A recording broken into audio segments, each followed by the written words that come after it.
मेरे पति मुझसे 17 साल बड़े थे और मैं 21 साल की बहुत ज़्यादा गोरी और भूरे बदन की बहुत ही खूबसूरत लड़की थी।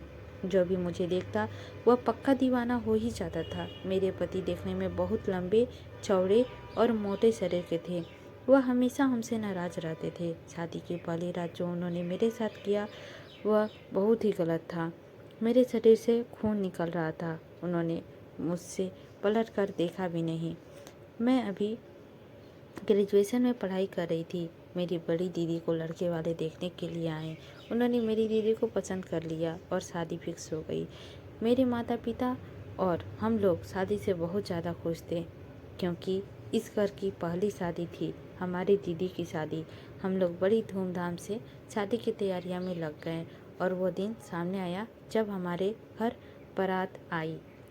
दूल्हे मंडप पर आया। लड़के वालों ने कहा लड़की को बुलाओ, तो फिर लड़की को बुलाने का तैयारी हम लोग करने लगे। यानी कि हम लोग गए लड़के को बुलाने के लिए। लेकिन यह क्या, यह तो बहुत गलत हो गया। यह कभी भी नहीं सोचा था हम लोगों ने। जैसे ही कमरे खोले, दीदी वहाँ नहीं थी। सभी लोग हैरान हो गए। लेकिन वहाँ सिर्फ एक लेटर मिला जिस पर लिखा हुआ था, पूजनीय पिताजी और माताजी, मैं यह शादी नहीं कर सकती। मैं किसी और से प्यार करती हूँ और मैं घर छोड़कर जा रही हूँ उसके साथ। इसके बाद फिर मेरे माता पिता ने मुझसे हाथ जोड़ के मिन्नतें मानना शुरू कर दिया। बेटी, बेटी, मेरी इज्जत का सवाल है बेटी, तू ही बचा सकती है। तू मेरी इज्जत बचा ली बेटी। इस तरह करके दीदी के जोड़ा मेरे हाथों में दे दिया। मैं चुपचाप देखती रही। मुझे समझ में नहीं आ रहा था कि यह क्या हो रहा है मेरे साथ, लेकिन मैं क्या करती, आखिर इज्जत का सवाल था। मैं चुपचाप से जोड़ी पहन ली और मंडप पे चली गई। सारी शादी संपन्न हुआ। इसके बाद मेरी विदाई भी हुई। लेकिन सब चीज़ ठीक ठाक हो रहा था। वह रात जो सभी को बेसब्री से इंतज़ार रहता है, सुहाग रात की रात, मैं भूले नहीं भूलती। उस रात को मेरे साथ जो हुआ वह मैं कभी नहीं भूल सकती। मैं घूंघट ओढ़कर अपने कमरे सुहाग सेज पर बैठी थी। लेकिन तभी मेरे पति आए और धीरे से मेरे घूंघट उठाए, शायद प्यार भरी निगाहों से।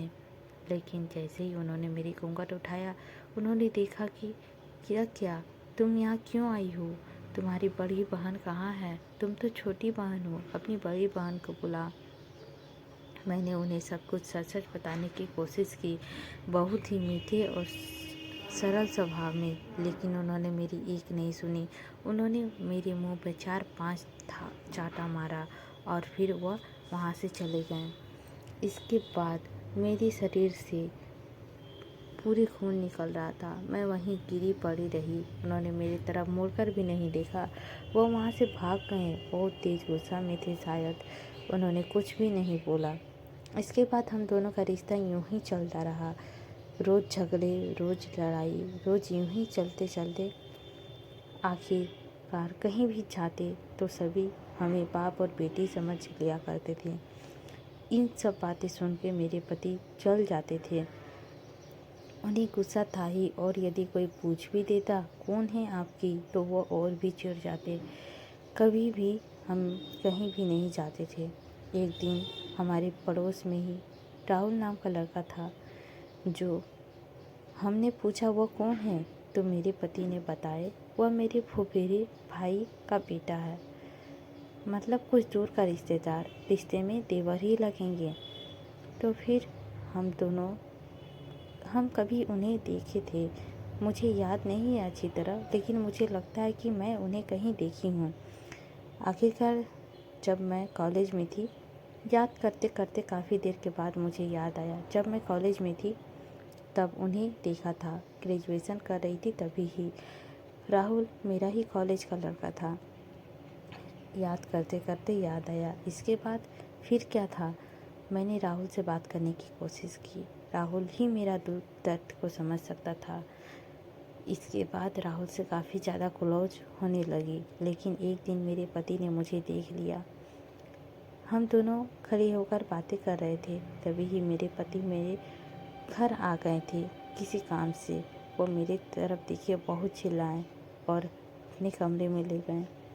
उन्होंने इतना चिल्लाया कि मैं रात भर रोती रही। उन्होंने मेरे तरफ भी नहीं देखा। रोते रोते किसी तरह सुबह हुआ। सुबह होने के बाद मुझे याद आया, राहुल ने मुझे नंबर दिया था। तो फिर क्या था, मैं उस नंबर पे कॉल की। उसी दिन किसी कारणवश मेरे पति को बाहर जाना पड़ा और वह रात को आज घर नहीं आएंगे। मेरे घर में कोई नहीं था, मैं अकेली रहती थी। मेरे पति हमेशा काम से बाहर ही रहते थे। उनके पास बहुत सारा पैसा, सोना चांदी, धन दौलत आजाद था, लेकिन वह हमें एक्सेप्ट नहीं करते थे। वह प्यार नहीं देते थे हमें जो हमें चाहिए। आप लोग समझ सकते होंगे, एक पत्नी का प्यार हमें कभी नहीं मिला। कई महीनों तक यूं ही चलता रहा। राहुल को फ़ोन करके हमने बताया, आज मेरे पति हमारे घर में नहीं हैं, क्या आप मुझसे मिलने आ सकते हैं? क्यों नहीं जान, तू हमें एक बार तो बुलाओ, मैं तुम्हारे पास दौड़ कर चली आऊँगी। इसके बाद दोनों को रात का इंतज़ार होने लगा। मैंने एक दिन सिर्फ राहुल की यादों में बिताया। मैं यही सोच रही थी कि मुझे पत्नी सुख मिल जाए और कुछ नहीं चाहिए मुझे। इसके बाद क्या था, राहुल आया मेरे करीब। रात को 7 बजते बजते राहुल आ चुका था मेरे घर में। मैंने बातें करने के बहाने राहुल को बुलाया था, लेकिन बातें काफ़ी देर हुई। कुछ देर तक कॉलेज की हंसी ठठेली चलती रही। बात होते होते इसके बाद फिर हम लोगों ने खाना बनाया। मैंने बहुत प्यार से राहुल के लिए खाना बनाया। राहुल हमें ही देखता था। मैं बिल्कुल अकेली रहती थी और फिर आज मैंने 2 व्यक्ति के लिए खाना बनाया था। बहुत ही स्वादिष्ट, बहुत ही तारीफ़ मिला था आज मुझे खाने के लिए। मुझे ऐसा तारीफ़ नहीं मिला था। हम दोनों ने खाना खाया। खाना खाने के बाद फिर हमने राहुल के लिए अलग बिस्तर लगा दिया। इसके बाद मैं अपने बिस्तर पर चली गई, लेकिन मुझे नींद कहाँ आ रही थी, नींद ही नहीं आ रही थी। इसके बाद मैंने राहुल के पास जाकर बोला, राहुल मुझे काफ़ी ज़्यादा डर लग रहा है, क्या मैं तुम्हारे पास सो सकती हूँ? हाँ हाँ, क्यों नहीं, आ जाइए। तो फिर राहुल के पास मैं सो गई। जैसे ही मैं राहुल के पास सोई, इसके बाद राहुल ने मेरी कस के कमर पकड़ ली। कमर पकड़ने के बाद मेरी मुस्क आवाज़ बोलती बंद हो गई और मैं सुन पड़ गई। लेकिन मेरे अंदर से एक आवाज़ आ रही थी कि ये सुख मुझे कभी नहीं मिला था, काश मेरी कमर कोई पकड़ता। इसके बाद फिर मैं राहुल को धीरे से बोली, राहुल मैं अभी कुंवारी हूँ। तो फिर राहुल बोला, सच में आप कुंवारी हो? मैं भी तो कुंवारा हूँ। दोनों थोड़ा सा हंसते हुए एक दूसरे से बातें की हैं। इसके बाद फिर राहुल ने कमर से धीरे धीरे अपना हाथ ऊपर किया और मेरे स्तनों को छूने लगा।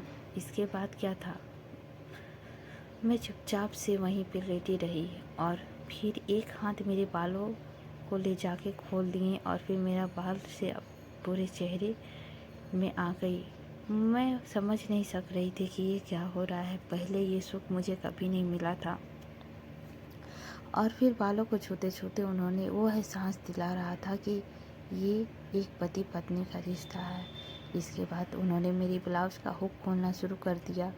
खोलते खोलते उन्होंने मेरे स्तनों को किस भी करना शुरू कर दिया था और फिर धीरे धीरे मेरी गालों को, होठों को पूरा चुम्बन दे रहा था। इतना चुम्बन कि मैं क्या ही बता सकती हूँ। मैं उनके चुम्बन में वो प्यार भरा एहसास महसूस कर रही थी, वो तड़प महसूस कर रही थी। इसके बाद राहुल ने बोला, बस हो गया, अब मुझे आगे नहीं जाना चाहिए था, बहुत हो गया। राहुल चुपचाप से अपनी जगह पे चला गया। इसके बाद मैं उठी और फिर मैं राहुल को बोली, राहुल, ओ राहुल उठ जाओ, मेरे कुआं को बहुत ज़्यादा प्यास लगी है राहुल।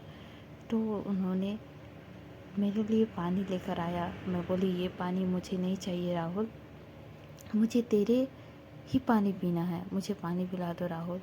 फिर राहुल ने हंसते हुए कहा, नहीं ये गलत है, मैं ये नहीं कर सकता, प्लीज़ राहुल ये बात मेरा मान तो ले, पूरा तो कर लो, कुछ नहीं होगा। इसके बाद क्या था, राहुल ने धीरे से फिर मेरा वो सब किया जो मुझे चाहिए। मेरा कुआं में वो पानी भरना शुरू कर दिया। लेकिन कुआं में तो जा ही नहीं रहा था बाल्टी। काफ़ी देर तक अपना लंड को मेरे कुआं में डालते जा रहा था बट भीतर घुस ही नहीं रहा था। मुझे पता नहीं चल रहा था ये क्या हो रहा था। इसके बाद फिर उसने ज़ोर से मेरे हाथ पकड़ा और अपने लंड को मेरे कुआं में ज़ोर से ढकेल दिया। फिर मुझे एहसास हुआ कि हाँ, ये क्या है। मेरी झिल्ली फट गई थी, मेरा सील पूरी तरह से टूट चुका था और हल्का सा जलन टाइप का दर्द हो रहा था। लेकिन ये क्या, ये तो मेरी प्यार भरी मीठी मीठी दर्द हो रहा था। फिर राहुल रस ने अपना लंड को बाहर निकाल दिया और फिर बोला, खून आ रहा है मेरी जान, अब रहने देते हैं। लेकिन मैंने उसे फिर कहा, मुझे बहुत प्यास लगी है राहुल, मेरी प्यास बुझा दो यार। मुझे ये सुख पहले कभी नहीं मिला। मैं रात को यूं ही तड़पती रहती हूँ। मेरी फर्स्ट नाइट है आज, इसे तो पूरा कर दो। जो हुआ सो हुआ। तो फिर क्या था, मुझे कोई बोले और मैं ना करूँ। ये एहसास मुझे पहली बार फील हो रही थी। फिर धीरे धीरे उन्होंने मेरी उन भागों को भी चूमना शुरू कर दिया जहाँ से खून आ रहा था। और फिर मेरा मज़ा और दुगुना हो गया।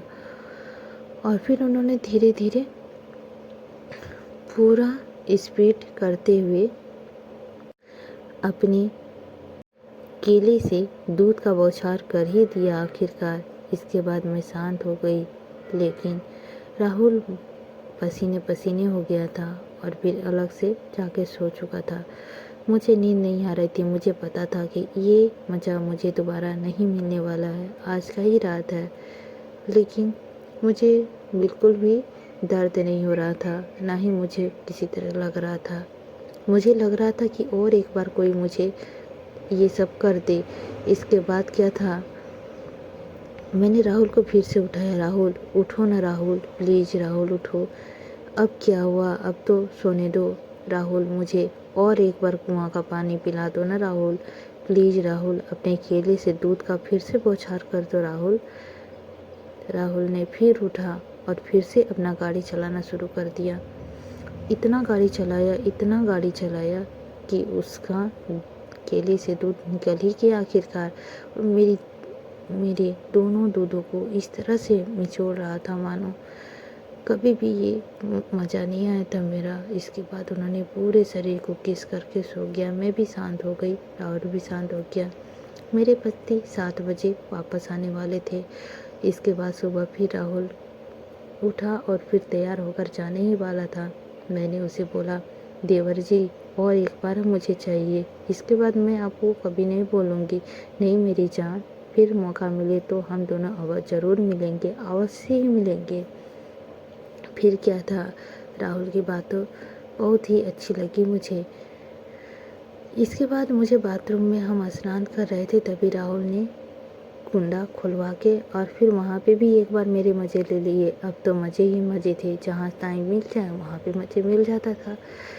एक कुंवारी लड़की को भला कौन मज़े लेना नहीं चाहता है। उसी प्रकार हमेशा से मज़े मिल रहा था राहुल से मुझे तो, और मुझे जो चाहिए वो तो मुझे मिल ही रहा था। इसके बाद क्या था, हमेशा ही केला मेरे पास, मेरे कुआं का पास ही रहता था और हमें बहुत ही मज़ा आता था। इतना मज़ा कि मुझे कभी पहले नहीं मिला था।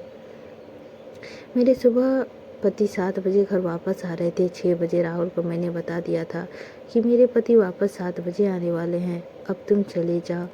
राहुल जैसे ही घर से निकलने वाला था, उसी तरह 6:30 बजे मेरे पति के द्वारा मेरे फ़ोन पर कॉल आता है कि आपके पति का एक्सीडेंट हो गया है और वो अभी बहुत गंभीर स्थिति में है, फिर आप लोग जल्दी से आ जाइए। थोड़ी देर के बाद फिर कॉल आता है कि आपके पति एक्सपायर हो चुके हैं, आप जल्दी से आइए, अब आप अपने पति को लेके जा सकते हैं।